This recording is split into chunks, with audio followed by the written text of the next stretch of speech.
Welcome to Spectrum News at 9. I am Uyai Anyakan, coming to you live from the beautiful hills of Ibiakuran.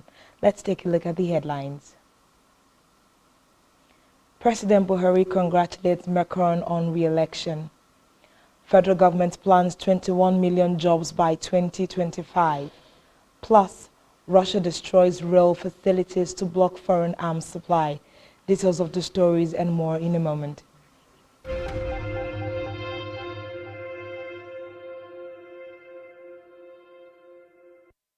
First in our news tonight, President Muhammadu Buhari has congratulated his French counterpart Emmanuel Macron on winning a second term in office. President Buhari said the French president had made history as the only sitting leader of the country to return in 2 decades. The president said the leadership style of Macron, who spent 6 months in Nigeria working as an intern at the French embassy in 2002, had continued to inspire a new generation of leaders and interest in politics and governance across the world. President Buhari acknowledged the warmth and friendliness that had refined Nigeria-France relations since President Macron assumed office in 2017. He said both countries consistently created lines for improved ties in economy, culture and security, culminating in France-Nigeria Business Council African Culture Season in 2020 and the France-Africa Summit. In the meantime, President Buhari has mourned the victims of an explosion that rocked an illegal refinery in Imo State and ordered intensified clampdown on illegal refining sites across the country. In a statement issued by his media aide Garba Shehu, the president said the responsibility for the loss of lives and property should lie with the sponsors of the illegal refinery. The president asked that the defaulters should be made to face justice.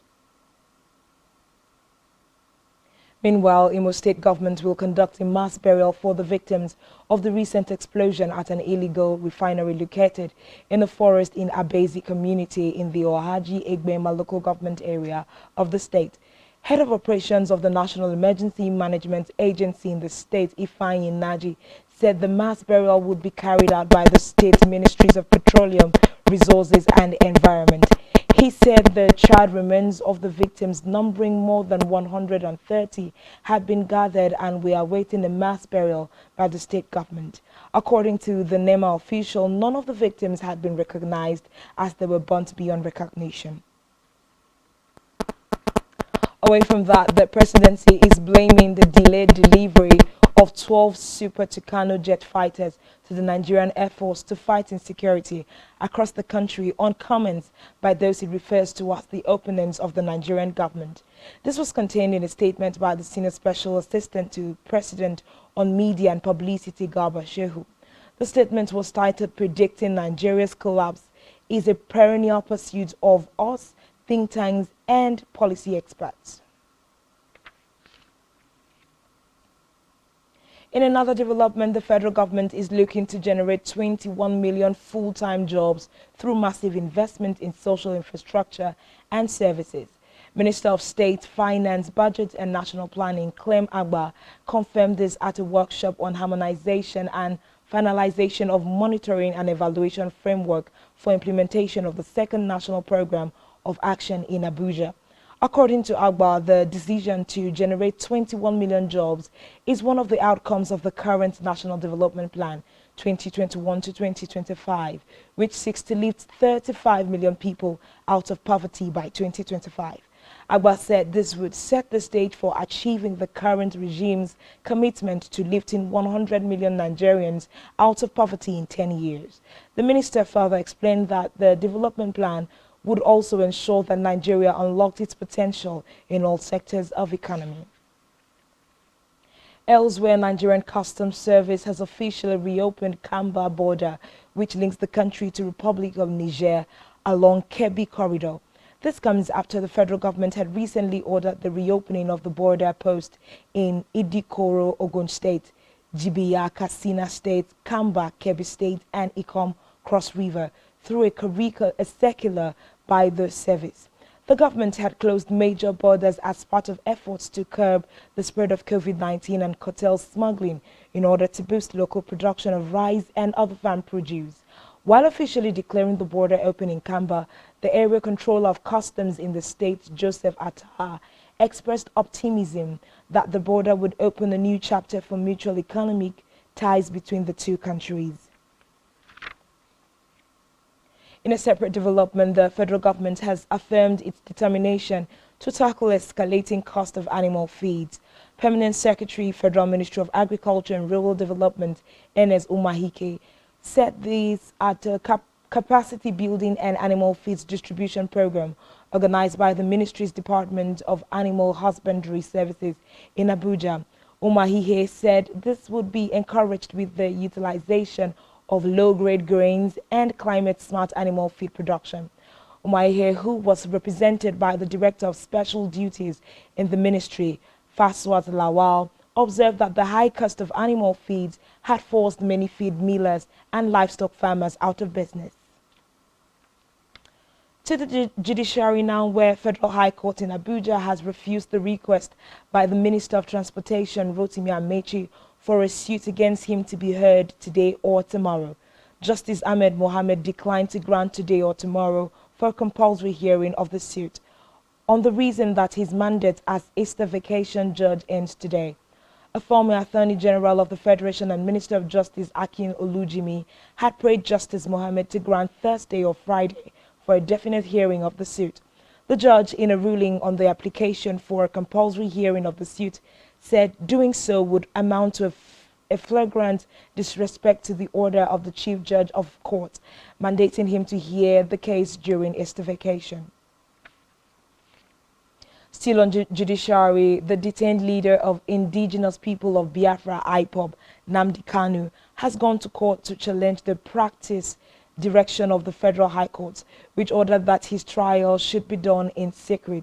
He asked the court to declare that the provision of Order 3 of the Federal High Court to practice direction on trial of terrorism cases 2022 were already the subject of the Constitution of the Federal Republic of Nigeria 1999 as amended. Kanu, in the origination summons filed by his lawyer Ifeanyi Ejiofor, asked the court to declare it invalid, null and void, or of no effect. Reports say the Chief Judge of the Federal High Court, Justice John Toso, and its Chief Registrar were listed as defendants in the suit, which processes were obtained by journalists today. On security matters, the Inspector General of Police, Usman Baba, has reportedly distributed medical equipment to police health facilities across the country. The IGP explained that the move was part of events to mark his year's World Malaria Day. He admonished the force personnel to take full advantage of the health facilities in their commands and formations. Away from that, National Drug Law Enforcement Agency in Enugu State has urged parents to closely monitor the activities of their children to curb illicit drug abuse in society. The NDELA's Assistant State Commander, Drug Demand Reduction Department, Ajay Eyuche, stated this in Enugu City. Eyuche, who lamented the alarming rate at which children were using drugs, attributed the trend to the absence of parental care and attention to the daily lifestyle of their children. Meanwhile, billionaire drug baron behind the 3 billion naira tramadol deal involving the embattled suspended Deputy Commissioner of Police, DCP Abba Kyari, led Intelligence Response Team, IRT, Afam Ukatu, has been arrested by operatives of the National Drug Law Enforcement Agency, NDELA. He was reportedly arrested on board a flight to Abuja at the MM2 terminal of the Lagos Airport, Ikeja, after months of surveillance and evading arrest. Reports say he has been a major importer of large consignments of different brands and high dosages of tramadol hydrochloride. Elsewhere,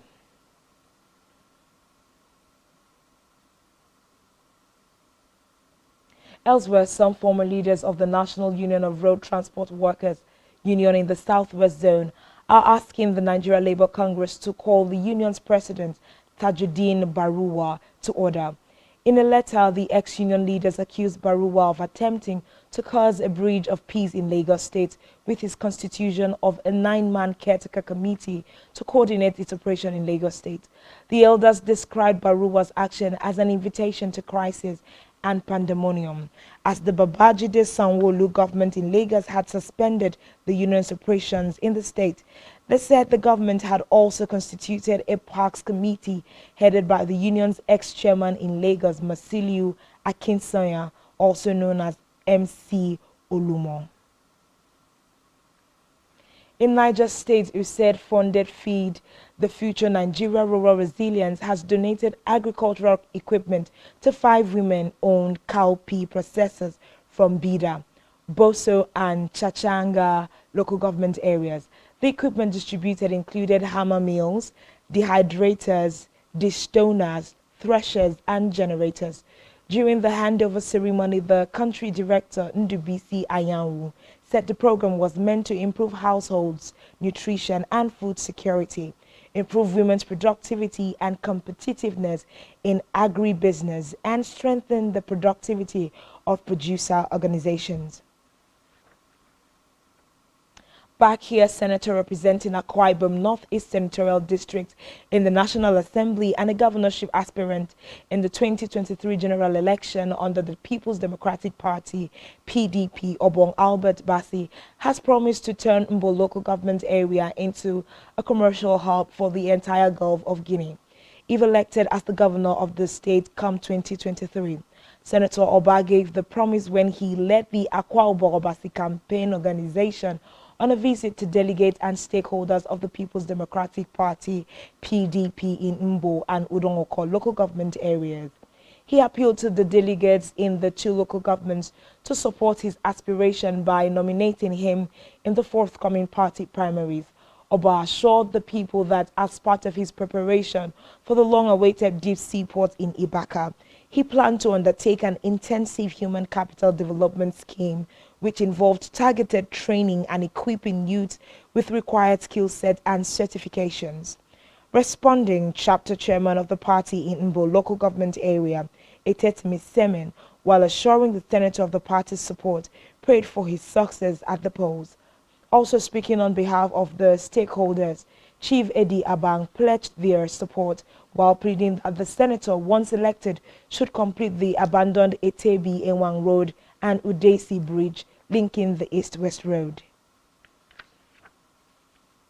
As the World Health Organization marks the 2022 World Malaria Day with the theme Harness Innovation to Reduce the Malaria Disease Burden and Save Lives, a medical doctor in Akwa Ibom State, Dr. K.K. Daniel, has advised people to take precautionary measures in the fight against malaria. While speaking on Spectrum Television, Dr. K.K. Daniel, a family health practitioner, said sleeping under insecticide-treated nets, maintaining proper environmental hygiene, and proper diets were key to fighting malaria. Meanwhile, the World Health Organization, WHO, is also calling for investments and innovation that bring new vector control approaches, diagnostics, anti-malarial medicines, and other tools to speed the pace of progress against malaria. To start with getting our baby foods right first. Diagnosing malaria on time, treating promptly, and then putting in place basic preventive steps. Making sure that we have observed good environmental sanitation and personal hygiene and the likes of it. Instead of using these sprays, insecticide sprays, Raid, Mobile, I don't want to marketing bodies products here. We should use indoor residual sprays that you spray them in your house once a year, and they stay in the walls and then offer you a year-long protection. So, more of course, as much as we are looking at the high-falutin things, the basic ones also. Use of insecticide-treated nets. It's been shown to work, and it's still working. In the news, Twitter's board approves sale to Elon Musk. Stay with us.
Thanks for staying tuned. In Africa, Togo's parliament has passed a resolution asking the government to make a formal bid for membership of the Commonwealth, a group of mainly former British colonies. The country is already a member of the Economic Organization of West African States, ECOWAS, and the International Organization of La Francophonie, a group of French-speaking countries that are mostly former French colonies. Speaker of Parliament Yawa Segan said Togo was not leaving the Francophonie but would strengthen the English teaching programs and reactivate other partnerships. The resolution asks the government to submit its application for Commonwealth membership at the bloc's next summit in Rwanda in June. Still in Africa, Mali military says 6 soldiers have been reportedly killed and 20 injured in simultaneous attacks targeting 3 army bases in central Mali. Malian army, which confirmed the attacks in a statement, said a group linked to the firebrand preacher Amadou Koufa had claimed responsibility for the attacks. Reports say Bafo and Nonio were hit, in line with information from Mali's army. Elsewhere, hunger and unemployment are reportedly turning some Luanda residents into death hunters, whose mission is to stand at the entrance of cemeteries and follow relatives of the deceased to their residence where the ceremonies are held in order to feed themselves. 40-year-old unemployed Augustus Diaz said the intention was also to give some comfort to those who lost their loved ones. Reports say hundreds of people come to Luanda cemeteries every day, some to pay homage to the dead or bury a relative, with others looking for a way to fill an empty stomach. On the foreign scene, German Vice-Chancellor says it is a mistake that his country did not support Ukraine military much earlier. In an interview with newsmen, Robert Habeck said the support should have started years ago. He, however, noted that the previous administration of Angela Merkel was criticized for its ties with Russia. Habeck said Germany was now helping to supply Ukraine with heavy weapons after the government pledged to boost defense spending to meet NATO's target of 2% of GDP and suspended the Nord Stream 2 gas pipeline from Russia. Meanwhile, United States officials have named Bridget Brink as the new U.S. ambassador to Ukraine. Veteran diplomat Brink, who is currently the ambassador to Slovakia, will be filling in a position that reports say have been left vacant since early 2020 under Donald Trump's administration. U.S. media reported that President Joe Biden will nominate her today. The U.S. also said it was reviewing security conditions in Ukraine's capital, Kyiv, and will reopen the embassy there as soon as the situation allows, in a new diplomatic push in Ukraine since Russia's invasion nearly 2 months ago. According to reports, embassy staff would start making day trips to western Ukrainian city Lviv in the coming days. In a related development, Russia has warned that America's delivery of more military aid to Ukraine would exacerbate the crisis. Russian top diplomat to Washington, Anthony Antonov, issued the warning after U.S. Secretary of State Antony Blinken and Defense Secretary Lloyd Austin promised Ukraine $322 million in U.S. military aid. The U.S. official made the pledge after meeting Ukraine President Volodymyr Zelensky in Kyiv. Meanwhile, the UK is giving Ukraine some Stormer armored vehicles equipped with launchers for Starstreaks anti-aircraft missiles to bolster the country's air defense. Defense Secretary Ben Wallace told the House of Commons that the vehicles would offer improved short-range anti-air capabilities both day and night. He said the Starstreak missiles had already been deployed and used in Ukraine for the last 3 weeks. Wallace said the UK assessed that a quarter of Russian forces committed to Ukraine were now rendered not combat effective, as he praised Ukraine's resistance as an inspiration to us all. Still on the Russian invasion crisis, Ukraine officials say at least 5 people were killed as railway stations were targeted in central Ukraine. The Ukrainian Prosecutor General's office added that another 18 people were wounded in the attacks in Zemerinka and Kozatin. Reports say a facility handling the power supply to overhead lines was struck in Krasny near Lviv. Meanwhile, Russia says it has destroyed 6 substations powering Ukraine railways used to transport foreign weapons. The country stated this through its defense ministry. The statement confirmed earlier reports by Ukraine's armed forces that Russia was targeting rail junctions to disrupt supply lines for military equipment from foreign countries. In the meantime, more than 5.2 million Ukrainians have reportedly fled the country since Russia launched its invasion 2 months ago, with over 45,000 joining their ranks in the past 24 hours. This is according to a report by the United Nations Refugee Agency. According to the agency, a total of 5,232,014 people have left Ukraine as refugees since February 24. The outflow is said to have slowed since the start of the war. In France, Emmanuel Macron has promised to be a president for all after winning 5 more years as French president. The centrist leader reportedly won a convincing victory over rival Marine Le Pen, who however secured the far-right's highest share of the vote yet. Macron, who won by 58.55% to 41.45%, told jubilant supporters at the foot of the Eiffel Tower, that he would unite a divided France. On her part, Le Pen said her vote share still marked a victory despite her loss, insisting that the ideas her national rally represented had reached new heights.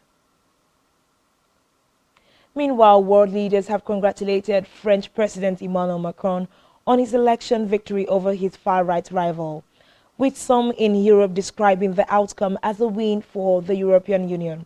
According to European Council President Charles Michel, the bloc needs a solid Europe and a France totally committed to a more sovereign and strategic European Union in this turbulent period. On his part, the Italian Prime Minister Mario Draghi said Macron's re-election was wonderful news for all of Europe, while German Chancellor Olaf Scholz said French voters had sent a strong vote of confidence in Europe today. The leaders of Sweden, Romania, Lithuania, Finland, the Netherlands and Greece, as well as European Commission Presidents Ursula von der Leyen, all reportedly reacted with half an hour of result with their congratulations.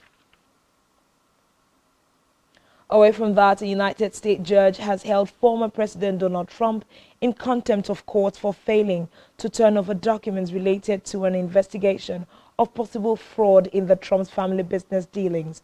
The judge, Arthur Engoron, ruled in favor of New York State Attorney General Lilita James, who pursuing a civil probe in the ex-president and Trump organization.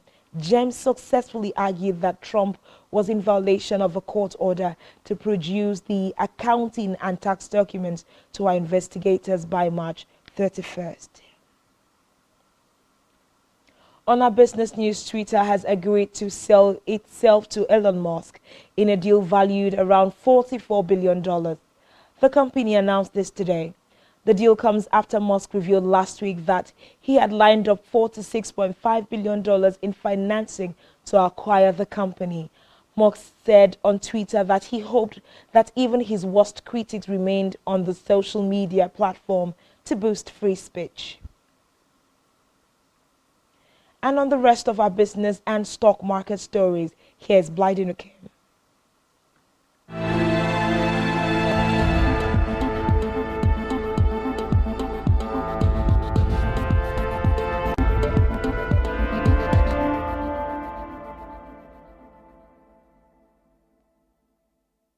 Thank you, Uyai Enyekan. Good evening.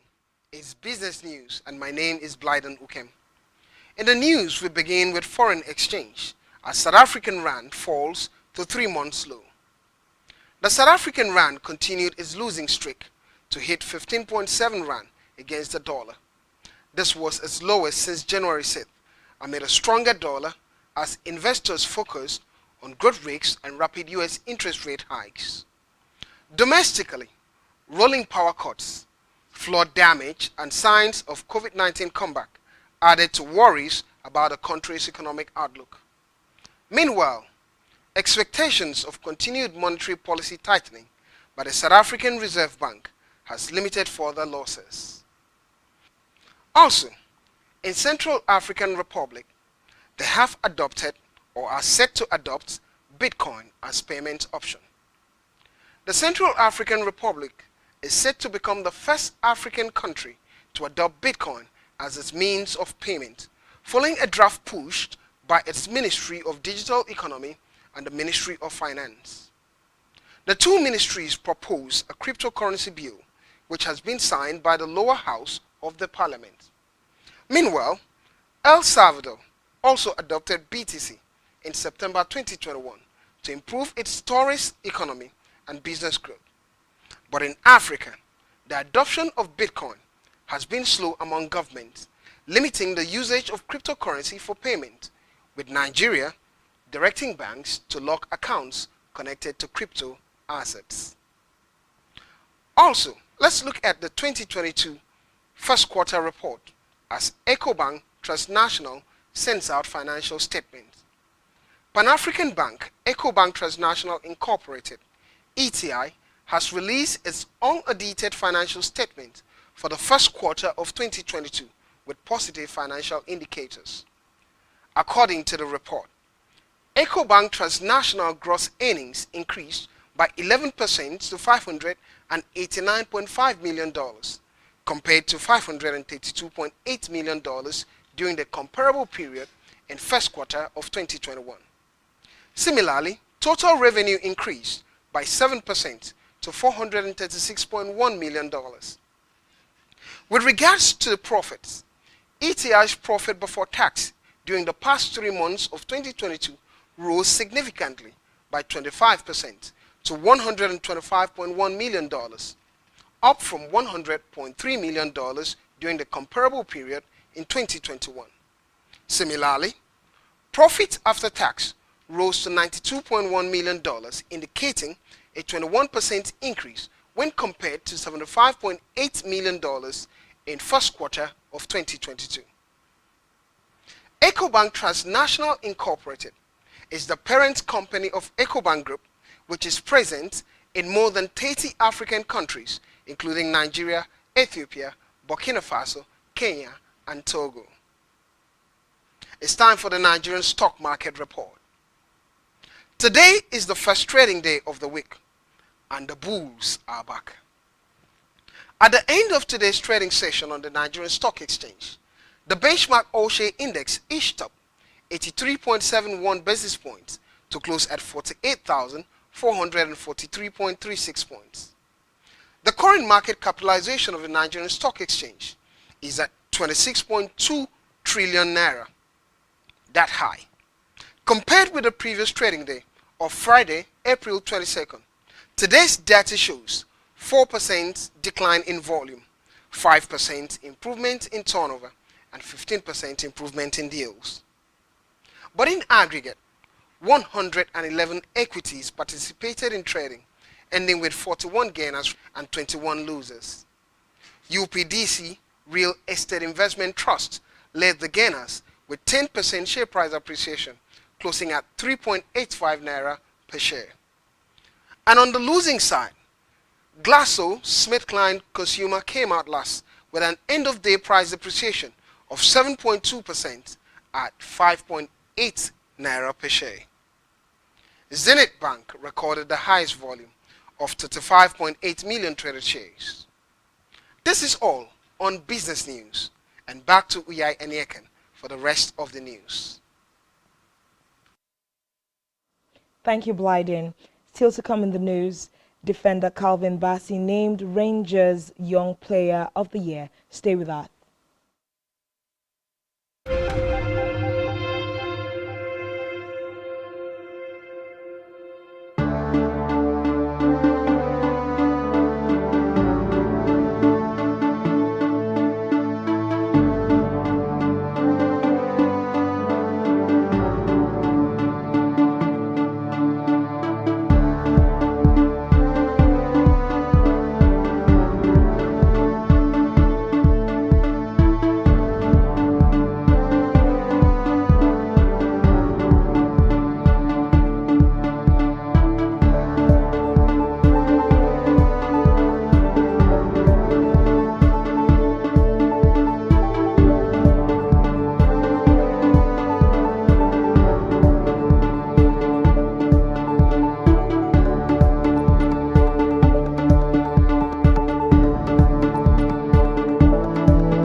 Thanks for staying tuned.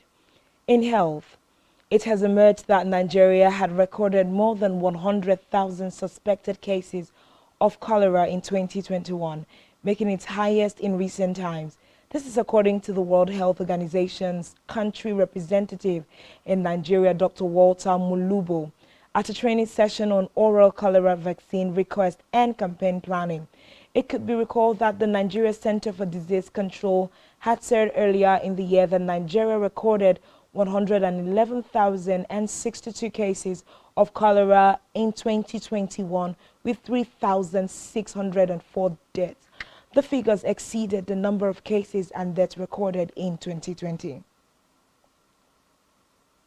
Still in health, the World Health Organization says it has identified 100 more people who came in contact with a new case of the Ebola virus in the Democratic Republic of Congo.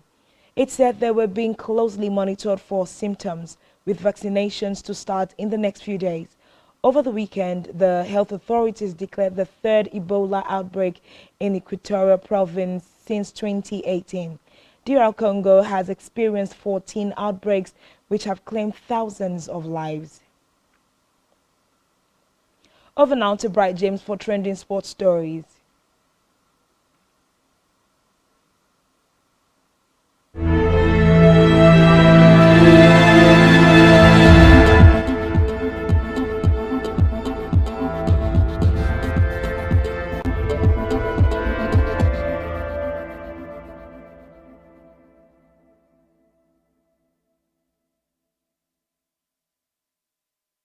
Thank you, we are Aniakan. Good evening and welcome to the Sport Desk. I am Bright James. In the latest rankings released earlier today in tennis, Spain's Paula Badosa advanced to the semi-finals in Stuttgart last week, allowing her to climb to number 2 in this week's rankings, a new career high for her. She becomes the 4th Spanish woman to be ranked among the tour's top 2, joining Conchina Martinez, Gabin Muguruza, and Aranza Sanchez Vicario. British teenager Emma Raducanu, in her first career main draw clear-cut appearance, advanced to the quarterfinals in Stuttgart, earning 100 ranking points this week. She takes one step closer to making her top 10 debut, moving from number 12 to number 11, a new career high ranking for her. Elsewhere, a semi-finalist in Stuttgart, Lyudmila Samsonova, jumped 5 spots from number 31 to number 26 as she reached her second career clear-cut semi-final. Anastasia Potapova captured her first career singles title last week in Istanbul. As a qualifier at the WTF 250 tournament, Potapova collected 298 points, paving the way for her to jump from number 122nd to 78 in this week's rankings. In the ATP, Moima Kekmanovic has been one of the most consistent performers on the ATP Tour so far in 2022, and the world number 38 brought his strong form to the BMW Open in Munich on Monday, brushing past German wildcard Max Hans Rabeck with a 6-2, 6-3 first-round win at the ATP 250 event. 7th-seeded Kekmanovic is guaranteed to face a home favorite in the second round, either world number 67 Daniel Atmer or 3-time champion Philip Khrushcheva. Also today, Monday, Alex Morgan maintained his impressive clear-cut form with a 6-1, 3-6, 7-6 win over a fellow Slovak Norbert Gumbus, but the world number 46 faces a stern test in the second round in Bavaria as he lines up against second seed Casper Ruud. Now to football, with Nigerian defender Calvin Bassey is named Rangers Men's Young Player of the Year. The vessel recognized for his superlative displays for the Jazz during the 2021-2022 campaign has had some strong season showing so far. Bassey, who is naturally a left back, has also slotted in well into the center position following injury to some of the regular center backs during the campaign. The 22-year-old is second Nigerian to scoop the award after Joseph Ayodele Aribo won it in the 2019-2020 season. Striker Alfred Morales was named Rangers Player of the Season, while James Tavernier was voted the Players Player of the Year. Now to France, where Lionel Messi will stay at PSG for at least one more season as the club prepare to build the team around the Argentine, most likely under a new manager. Despite being crowned Ligue 1 champions on Saturday with 4 games to spare, PSG are considering the futures of both head coach Mauricio Pochettino and sporting director Leonardo, according to sources in France. The club's owners remain unsatisfied with the team's performance in the Champions League, having been knocked out at the last 16 stage by Real Madrid, despite putting together, arguably, the world's most formidable front three of Messi, Neymar and Kylian Mbappe. PSG's owners have no concerns over the few jeers towards Messi from a section of supporters, but the more widespread booing of Pochettino, despite him lifting a third trophy as boss, is increasingly likely to mark the end of his tenure. Now to England, where bidders for Chelsea must guarantee that they will not sell a controlling stake for at least a decade as Roman Abramovich's tenure as owner nears its conclusion. Ren Group, the merchant bank handling the auction, has asked the three shortlisted bidders in the last few days to provide commitments that they will retain control of the Blues until at least 2032. The request from Ren is thought to be unprecedented in a football club auction and comes as the advisor to Abramovich also seeks a number of other assurances about Chelsea's future governance and decision-making.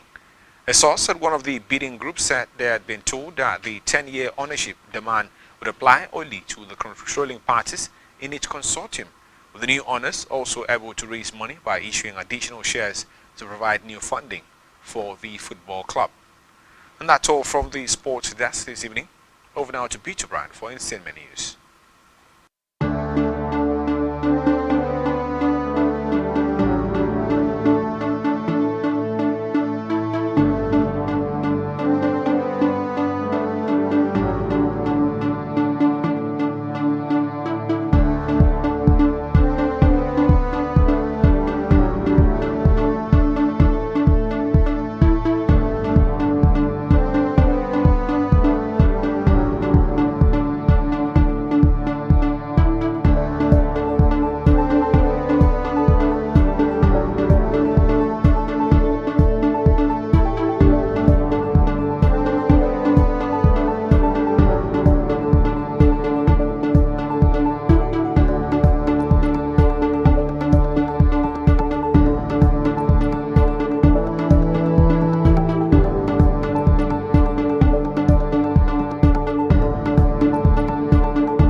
Thanks, Bright James. Hello and welcome to the Entertainment Desk. I am Beto Brian.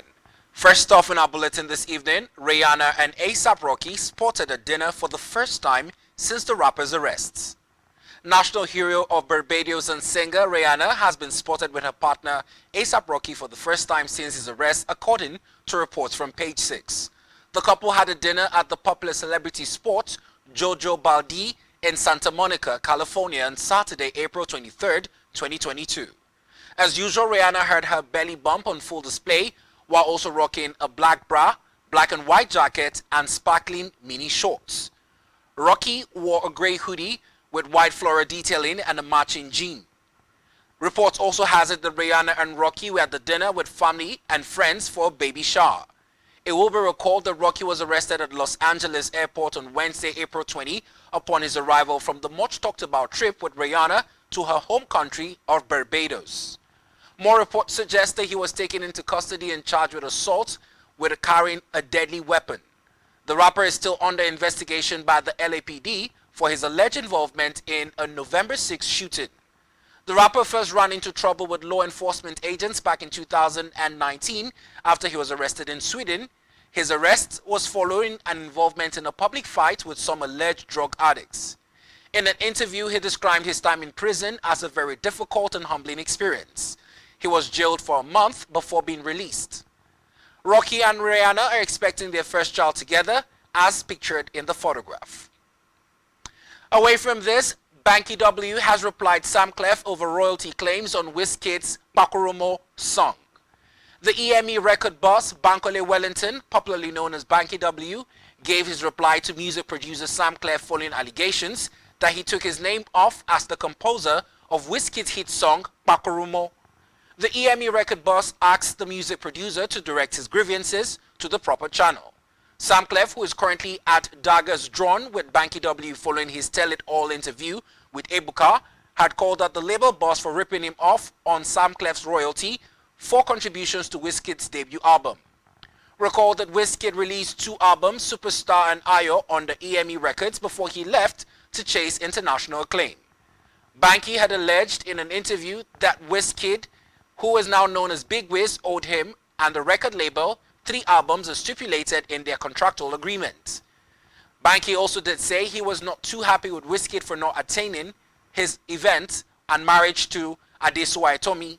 Similarly not expressed with Banky's claim, Sam Clef, who produced Wizkid's then hit song Pakurumo off the Superstar album, said in a live Instagram session that Banky had failed to properly compensate him for his input on the hit song. He also posted a similar message on his Twitter, and hours after that on Sunday morning, Sam Clef, whose real name is Samuel Oguachabua, hinted on social media that Banky had agreed to pay him a performance royalty and mechanical royalty on the song.